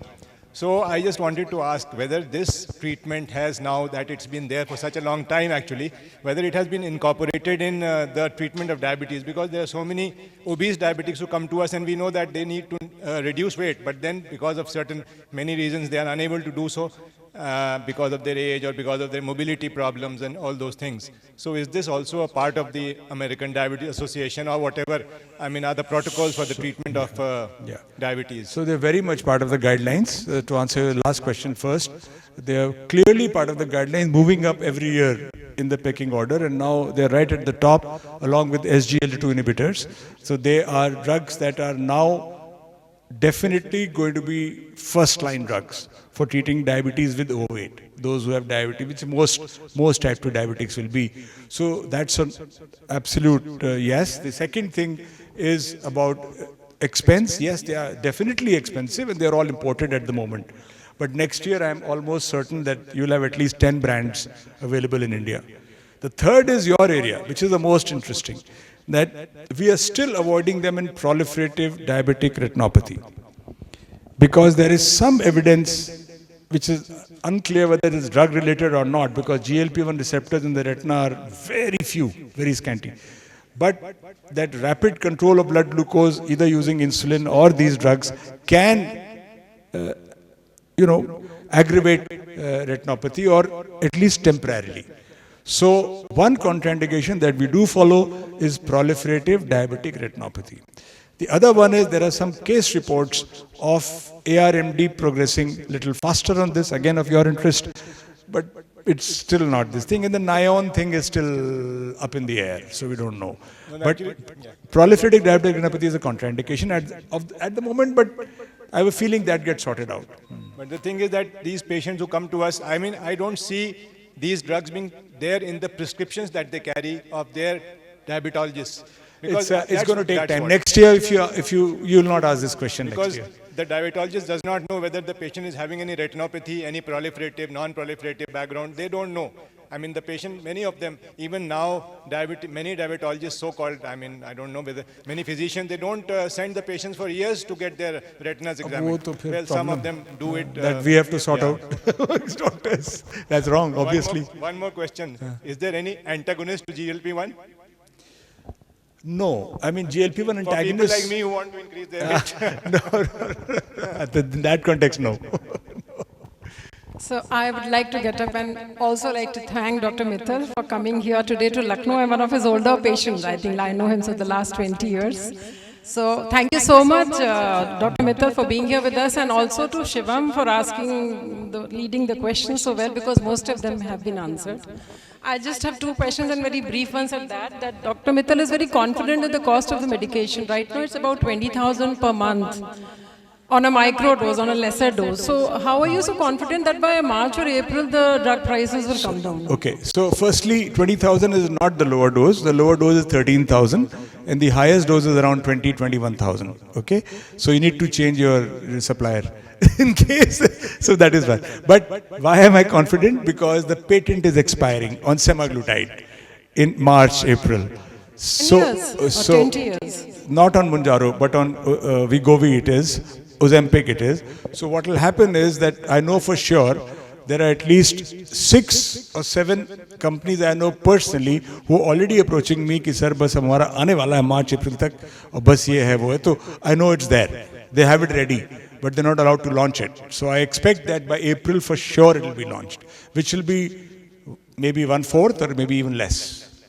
So much, doctor, for that optimism. And the final thing is, I don't read the leaflet which is inside the Ozempic, because I'm scared that it will list out so many side effects that it will create so much of confusion in our minds. So what is your advice on that? Should we read that, or should we just follow your advice? No. So none of the stuff written there is wrong. They're obliged to do it by the law. So they have to report even the slightest side effect, so that's the thing. But you should read side effects of other medicines that you take. Maybe you should check aspirin. Maybe you should check the painkiller you took yesterday. Or maybe you should check the stuff you took for cold. Koi nahi le payenge aap. So, because you have to list even the remotest side effect, it sounds ghastly, but that's the legal defense mechanism in the US. And I think it's only fair. You want to ask? No, I'll tell you, when I worked on this book with Dr. Mittal, when we did the side effect chapter, by the end of it, I was scared. क्या हो सकता है?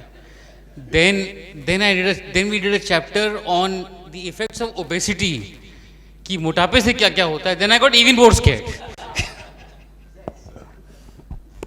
Any more questions? We can have one more question. Yes. Sir, I have a question. That weight regain is often seen after stopping such medications. So do you suggest, how do you suggest these patients to use these drugs in long term, once we are talking about those who are very obese or who fall under the category of morbid obesity and whose BMI is more than 35 or 40? And as per your experience, what is the maximum duration of time on which these patients can be kept? Because we have some experience of using Trulicity for 4 or 5 years, and we have not noticed a huge weight loss in patients who have taken Trulicity. Dr. Abhishek Shukla, I request you to please introduce yourself. He's doing wonderful work for geriatrics. I know, I'm aware. Yes, we just met. But for so I think the important part here is you're asking how long and how should we. So if someone is a diabetic and you're using this drug for diabetes and for overweight together, it's like any anti-diabetic drug, it goes forever. It doesn't stop. And if someone is exactly the kind of obesity you're talking about, morbid obesity, very likely it will go forever.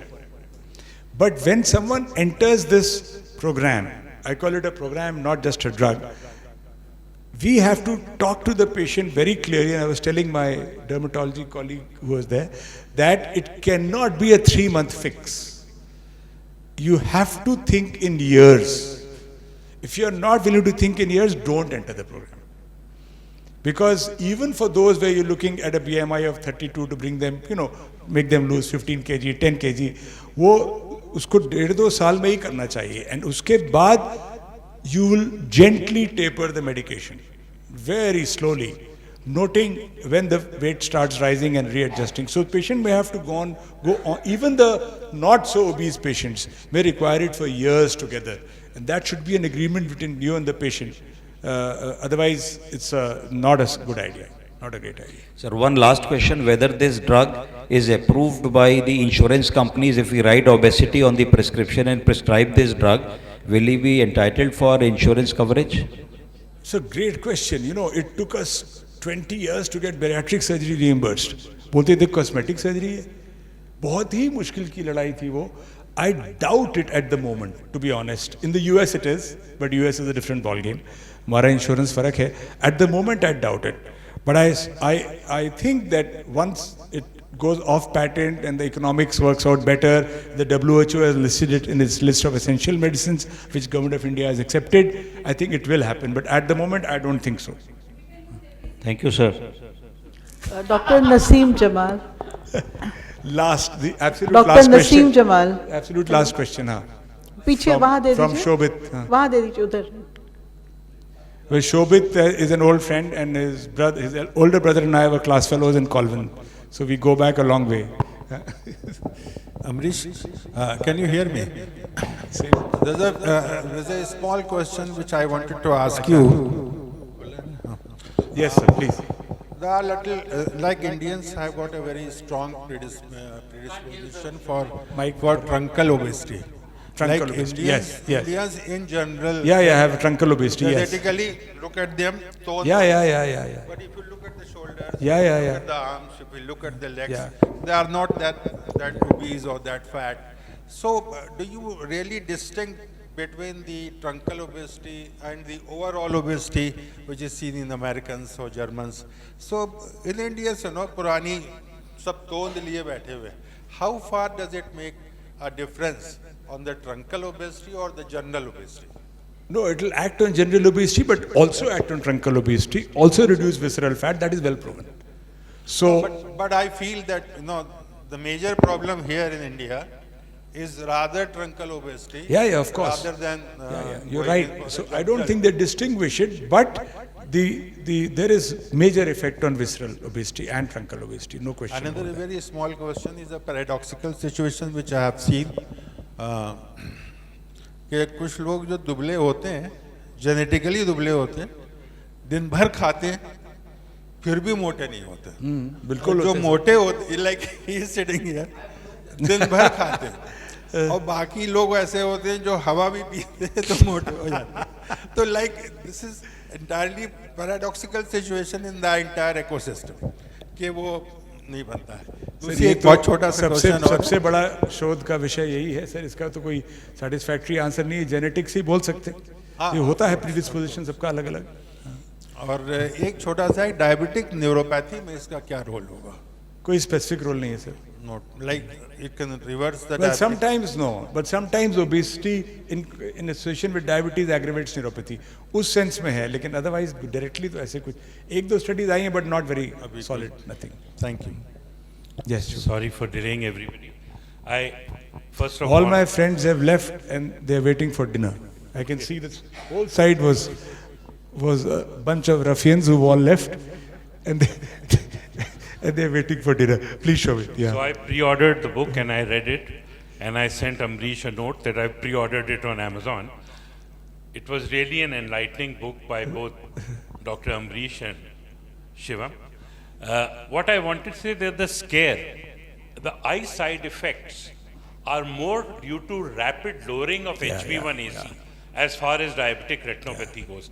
It is not related to the drug per se. And the Pharmacovigilance Committee in European Union has found 1 in 10,000 diabetics on this drug or for obesity to have stroke of the optic nerve, which we call as AION. But that is also not very statistically different in uncontrolled diabetics. So one does not need to be so scared about these irreversible effects. Totally agree, and coming from such a senior retina surgeon, that really reassuring, but that's exactly what we are saying all the time. Should we wind up now? Yeah. Last question? Dr. Nityanand. Yes. This was a continuation of what the specialist in geriatric medicine asked about is there enough knowledge about the discontinuation in two settings? If you have mild diabetes and you're obese and you give the drug, and like you said, with a massive weight reduction, the diabetes will also kind of revert back, the weight will come down. So what happens, I don't know if there's enough information on that about discontinuation, to which you kind of indicated that it has to be done gradually. But is there a possibility of discontinuation? And in the second setting, which you already answered, with obesity, if you just give it for obesity and you have a significant weight loss, and about the discontinuation. As expected, you've asked the most important research questions about discontinuation. So, Americans have this strange sort of sweeping statement mentality. So, it is lifelong. It is lifelong. I say, lifelong. I'm not buying that so easily, that it's lifelong for everybody. I do think that there will be people who've lost significant weight. If they can, do their food diaries, manage their food to the same level as they were when they were on the medicine, then very likely they'll be able to hold off the medicine. So I think there'll be a lot of people in the zone of this, 10 to 20% overweight, who, if they are on these medicines, they'll be able to go off. The other question, and I'll just fill that in, is that what about younger people? What about someone who is 25 years old and we're giving them this drug for weight loss to treat PCOS, polycystic ovary, and conceive? वो क्या है, कैसे lifelong अभी क्या? We don't know. So I mean, you're giving this drug to help the person lose weight for their health. The person is 30 years old. You want the girl to conceive. That's one of the goals of treatment. When you stop the medicine, then the patient, let's say, conceives in a few months. फिर आगे क्या होगा? Pregnancy में तो चलेगी नहीं. आगे जाके क्या होगा? Delivery के बाद क्या करेंगे? So there is very active research in these areas. There is a whole PCOS and GLP-1 group now, which is looking just at this. I think Aradhana is the last one. The last question, please. Sure. Sorry about this. I thought it would be answered when Dr. Chawla did answer some part of it. But there's one side effect which people talk about, which is sudden loss of vision. And which is really the scariest thing which you hear about more than anything else.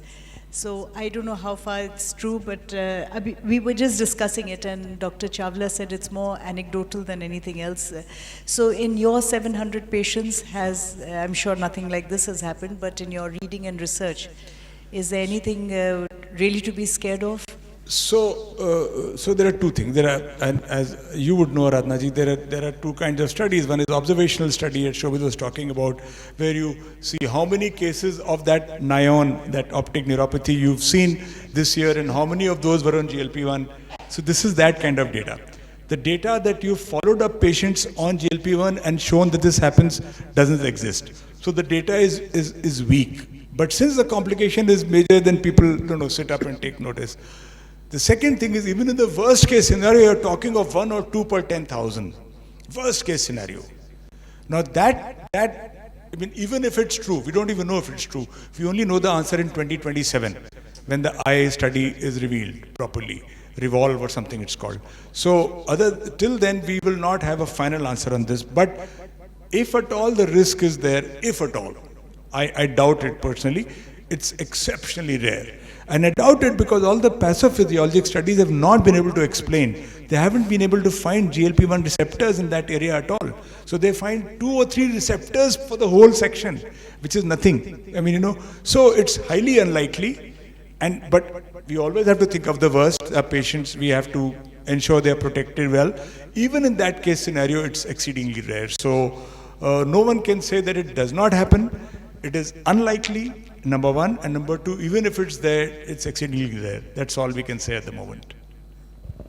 Thank you, Dr. Mittal. On behalf of Prabha Khaitan Foundation, I, Kanak Rekha Chauhan, Ehsaas Women of Lucknow, convey my heartfelt gratitude to everyone who made this evening memorable. We are deeply grateful to our authors, Dr. Amrish Mittal and Mr. Shivam Vij, for sharing their insights, experiences, and perspectives on the subject of their book.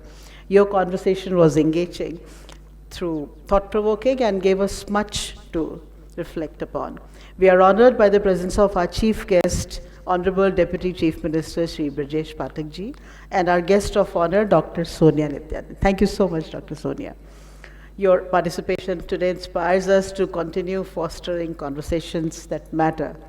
We are also thankful to Mr. Sharad Pradhan for being with us today. Always great company. We extend our sincere thanks to our hospitality partner, Taj Mahal Hotel, Lucknow, our associate BP Halwasia Foundation, thank you, Madhuri, and our media partner, Dainik Jagran, for their continued and valued support. And of course, a warm thank you to all of you for making this evening such a memorable one. Thank you. Have a lovely evening.